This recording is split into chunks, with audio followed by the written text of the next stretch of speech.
ফ্রান্সে দিন দিন বাড়ছে প্রবাসী বাংলাদেশিদের সংখ্যা, সেই সঙ্গে পাল্লা দিয়ে বাড়ছে দেশটির জাতীয়তা প্রত্যাশী ও গ্রহণকারীও। তবে জাতীয়তা পাবার ক্ষেত্রে কোন বিষয়গুলো বিবেচনা করা হয় সে সম্পর্কে অনেকেরই নেই সঠিক ধারণা। বিবেচ্য বিষয় কিংবা কত বছর দেশটিতে বসবাস করলে জাতীয়তার জন্য আবেদন সহ বিভিন্ন বিষয়ে প্যারিসে এক সেমিনারের আয়োজন করা হয়।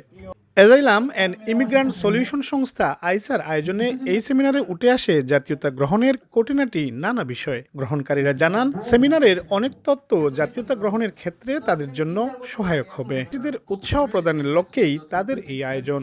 একজন যখন ফরাসি জাতীয়তা পায় তখন সে সব ধরনের সুবিধাই পাবে একটা দেশের, যে সেই ফরাসি দেশের সে প্রথমত সে ভোট দেওয়ার অধিকার পাবে এবং নাগরিক হিসেবে যত রকমের সুবিধা দরকার সব সুবিধাই পাবে।